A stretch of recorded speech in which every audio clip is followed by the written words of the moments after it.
बांधी है जीवन डोर, बांधी है जीवन डोर। दिल मेरा लगा ही रहता हर पल तेरी ओर, हर पल तेरी ओर। स्नेह प्यार की तुझसे बाबा बांधी है जीवन डोर, बांधी है जीवन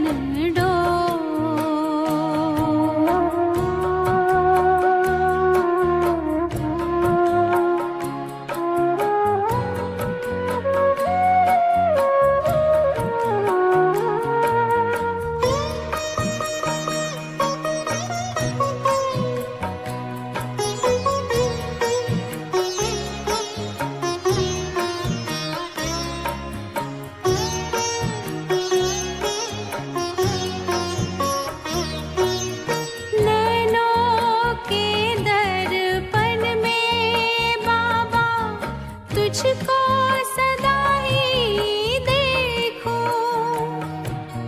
क्या से क्या बनाते हो हर पल यही मैं सोचूं, हर पल यही मैं सोचूं। मन आंगन में अब तो बाबा, मन आंगन में अब तो बाबा खुशियों के नाचे मोर, खुशियों के नाचे मोर। स्नेह प्यार की तुझसे बाबा बांधी है जीवन डोर, बांधी है जीवन डोर।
तेरी निगाहों में हमने देखी, तेरी निगाहों में हमने देखी स्वर्णिम युग की भोर, स्वर्णिम युग की भोर। स्नेह प्यार की तुझसे बाबा बांधी है जीवन डोर, बांधी है जीवन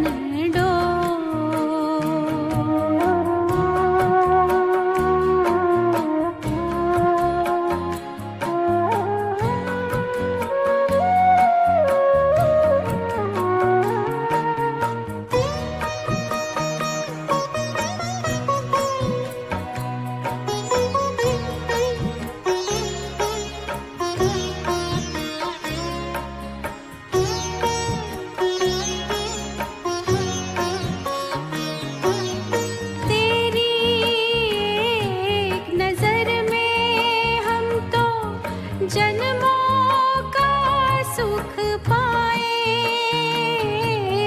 तेरी ही महिमा के बाबा गीत सदा हम गाएं।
तिथि 17/5/1969। अव्यक्त बाप दादा मधुबन। जादू मंत्र का दर्पण। इस अव्यक्त मिलन के मूल्य को जानते हो? अव्यक्त रूप में मिलना और अव्यक्त रूप में मिलाना दोनों में फर्क है। अव्यक्त मिलन का मूल्य है व्यक्त भाव को छोड़ना। यह मूल्य जो जितना देता है उतना ही अव्यक्त अमूल्य मिलन का अनुभव करता है। अभी हर एक अपने से पूछे कि हमने कहाँ तक और कितना समय दिया है। वर्तमान समय अव्यक्त स्थिति में स्थित होने की ही आवश्यकता है, लेकिन रिजल्ट क्या है वो हर एक खुद भी जान सकता है और एक दो के रिजल्ट को भी अच्छी रीति परख सकते हैं। इसलिए अव्यक्त स्थिति की जो आवश्यकता है उनको पूरा करना है। अव्यक्त स्थिति की परख आप सभी के जीवन में क्या होगी वो मालूम है। उनके हर कर्म में एक तो अलौकिकता और दूसरा हर कर्म करते हर कर्मेंद्रियों से अतीन्द्रिय सुख की महसूसता आवेगी। उनके नयन चयन उनकी चलन अतीन्द्रिय सुख में हर वक्त रहेगी। अलौकिकता और अतीन्द्रिय सुख की झलक उनके हर कर्म में देखने में आएगी, जिससे मालूम पड़ेगा यह व्यक्त में होते अव्यक्त स्थिति में स्थित है। अगर यह दोनों ही चीज़ें अपने कर्म में देखते हो तो समझना चाहिए कि अव्यक्त स्थिति में स्थित हैं। अगर नहीं है तो फिर कमी समझ पुरुषार्थ करना चाहिए। अव्यक्त स्थिति को प्राप्त होने के लिए शुरू से लेकर एक स्लोगन सुनाते आते हैं। अगर वो याद रहे तो कभी भी कोई माया के विघ्नों में हार नहीं हो सकती है। ऐसा सर्वोत्तम स्लोगन हर एक को याद है। हर मुरली में भिन्न भिन्न रूप से वह स्लोगन आता है ही है। मन मना भव। हम बाप की संतान हैं, वह तो है ही, लेकिन पुरुषार्थ करते करते जो माया के विघ्न आते हैं उन पर विजय प्राप्त करने के लिए कौन सा स्लोगन है? स्वर्ग का स्वराज्य हमारा जन्म सिद्ध अधिकार है। स्वर्ग का स्वराज्य हमारा जन्म सिद्ध अधिकार है। और संगम के समय बाप का खजाना जन्म सिद्ध अधिकार है। यह स्लोगन भूल गए हो, अधिकार भूल गए हो तो क्या होगा?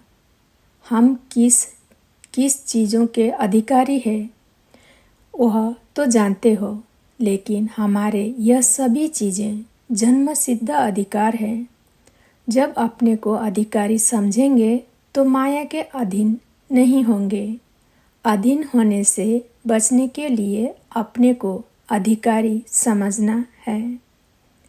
पहले संगम युग के सुख के अधिकारी हैं और फिर भविष्य में स्वर्ग के सुखों के अधिकारी हैं।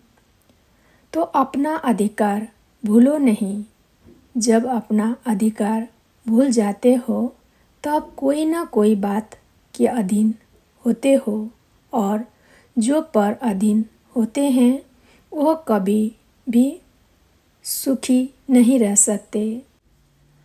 पर अधीन हर बात में मनसा वाचा कर्मणा दुख की प्राप्ति में रहते और जो अधिकारी हैं वह अधिकार के नशे और खुशी में रहते हैं और खुशी के कारण सुखों की संपत्ति उन्हों के गले में माला के रूप में पिरोई हुई होती है। सतयुगी सुखों का पता है? सतयुग में खिलौने कैसे होते हैं? वह रत्नों से खेलेंगे। वहाँ रत्नों से खेलेंगे। आप लोगों ने सतयुगी सुखों की लिस्ट और कलयुगी दुखों की लिस्ट तो लगाई है, लेकिन काम के सुखों की लिस्ट बनाएंगे तो इससे भी दुगुने हो जाएंगे। वही सतयुगी संस्कार अभी भरने हैं। जैसे छोटे बच्चे होते हैं, सारा दिन खेल में ही मस्त होते हैं, कोई भी बात का फिक्र नहीं होता है। इसी रीति हर वक्त सुखों की लिस्ट, रत्नों की लिस्ट बुद्धि में दौड़ाते रहो, अथवा इन सुखों रूपी रत्नों से खेलते रहो तो कभी भी ड्रामा के खेल में हार ना हो। कभी तो कहाँ कहाँ हार भी हो जाती है। बाप दादा का स्नेह बच्चों से कितना है? बाप दादा का स्नेह अविनाशी है और बच्चों का स्नेह कभी कैसा रहता है, एक रस नहीं है। कभी तो बहुत स्नेह मूर्त देखने में आते हैं, कभी स्नेह की मूर्ति की बजाय कौन सी मूर्त दिखाई पड़ती है? वह तो स्नेही है, वह तो संकटमयी। अपने मूर्त को देखने के लिए क्या अपने पास रखना चाहिए? दर्पण। दर्पण हर एक पास है। अगर दर्पण होगा तो अपना मुखड़ा देखते रहेंगे और देखने से भी जो कमी होगी उनको भरते रहेंगे। अगर दर्पण ही नहीं होगा तो कमी को भर नहीं सकेंगे। इसलिए हर वक्त अपने पास दर्पण रखना। लेकिन ये दर्पण ऐसा है जो आप समझेंगे हमारे पास है, परंतु बीच बीच में गायब भी हो जाता है। जादू मंत्र का दर्पण 1 सेकंड में गायब हो जाता है। दर्पण कैसे अविनाशी कायम रह सकता है? उसके लिए मुख्य क्वालिफिकेशन कौन सी होनी चाहिए? जो दर्पणमय होगा उनके पास दर्पण रहेगा। अर्पण नहीं तो दर्पण भी अविनाशी नहीं रह सकता। दर्पण रखने लिए पहले अपने को पूरा अर्पण करना पड़ेगा, जिसको दूसरे शब्दों में सर्वस्व त्यागी कहते हैं। सर्वस्व त्यागी के पास दर्पण होता है। अव्यक्त मिलन भी वही कर सकता है जो अव्यक्त स्थिति में हो। वर्तमान समय अव्यक्त स्थिति में ज़्यादा कमी देखने में आती है। 2 बातों में तो ठीक है, बाकी तीसरी बात की कमी है। एक है कथन, दूसरा मंथन। एक बात है कथन, दूसरा बात है मंथन। यह 2 बातें तो ठीक है ना? यह दोनों सहज है। तीसरी बात कुछ सूक्ष्म है। वर्तमान समय जो रिजल्ट देखते हैं, मंथन से कथन ज़्यादा है। बाकी तीसरी बात कौन सी है? एक होता है मंथन करना, दूसरा होता है मग्न रहना। वो होती है बिल्कुल लवलीन अवस्था। तो वर्तमान समय मंथन से भी ज़्यादा कथन है। पहला नंबर उसमें विजयी है, दूसरा नंबर मंथन में, तीसरा नंबर है मग्न अवस्था में रहना। इस अवस्था की कमी दिखाई पड़ती है। मग्न अवस्था में रहने की कमी दिखाई पड़ती है, जिसको भरना है। जो मगन अवस्था में होंगे उन्हों की चाल चलन से क्या देखने में आएगा?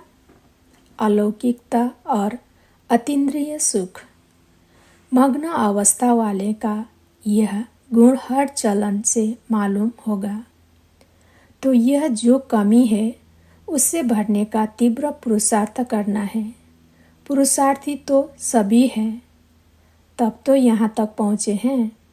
लेकिन अभी पुरुषार्थी बनने का समय नहीं है।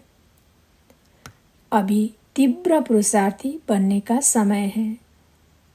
बनना है तीव्र पुरुषार्थी और बनेंगे पुरुषार्थी तो क्या होगा? मंजिल से दूर रह जाएंगे। अभी तीव्र पुरुषार्थी बनने का समय चल रहा है। इससे जितना लाभ उठाना चाहिए उतना उठाते हैं वा नहीं, वह हर एक को चेक करना है। इसलिए कहा है कि अपने पास हर दम दर्पण रखो तो कमी का झट मालूम होगा और अपने पुरुषार्थ को तीव्र करते आगे चलते रहेंगे। अच्छा, आज कुमारियों की सर्विस की तिलक का दिन है। जैसे आप लोगों के म्यूजियम में ताजपोशी का चित्र दिखाया है ना, लेकिन आपकी सर्विस की तिलक के दिवस पर देखो कितनी बड़ी सभा इकट्ठी हुई है। इतनी खुशी होती है। लेकिन यह याद रखना, जितने सभी के आगे तिलक लगा रहे हो इतने सभी आप सभी को देखेंगे। सभी के बीच में तिलक लग रहा है, यह नहीं भूलना। इतना हिम्मतवान बनना है। इस तिलक की लाज रखनी है। तिलक की लाज माना ब्राह्मण कुल की लाज। ब्राह्मण कुल की मर्यादा क्या है, सुनाया ना। जो ऐसे पुरुषोत्तम बनने की हिम्मत वाले हैं वह तिलक लगा सकते हैं। यह तिलक साधारण नहीं है। वहाँ भी इतनी सारी सभा देखेगी। आप सभी ब्राह्मण इकट्ठे हुए हो कन्याओं की सर्विस के तिलक पर। सर्विस करने वालों का एक विशेष गुण का अटेंशन रखना पड़ता है। जो ऑलराउंड सर्विस करने वाले होते हैं उन्हों को विशेष इस बात पर ध्यान रखना है कि कैसे भी स्थिति हो लेकिन अपनी स्थिति एकरस हो, तब ऑलराउंड सर्विस की सफलता मिलेगी। दूसरा नंबर, ट्रेनिंग क्लास जिन कुमारियों का चलना है उन सभी को बाप दादा ने टीका दे मुख मीठा कराया। अच्छा, आज सभी से नयनों द्वारा मुलाकात कर ली। दूर होते हुए भी यथा योग्य तथा शक्ति बाप दादा के नज़दीक है ही। भल कोई कितना भी दूर बैठा हो लेकिन अपने स्नेह से बाप दादा के नयनों में समाया है। इसलिए नूरे रतन कहते हैं। नूरे रत्नों से आज नयनों की मुलाकात कर रहे हैं। एक दो से सभी प्रिय हैं। साकार में समय प्रति समय बच्चों को यह सूचना तो मिलती ही रही है कि ऐसा समय आएगा जो सिर्फ दूर से ही मुलाकात हो सकेगी। अब ऐसा समय देख रहे हैं। सभी की दिल होती है और बाप दादा की भी दिल होती है, लेकिन वो समय अब बदल रहा है। समय के साथ वो मिलन का सौभाग्य भी अब नहीं रहा है। इसलिए अब अव्यक्त रूप से ही सभी से मुलाकात कर रहे हैं। अच्छा, सभी को नमस्ते और विदाई। ओम शांति।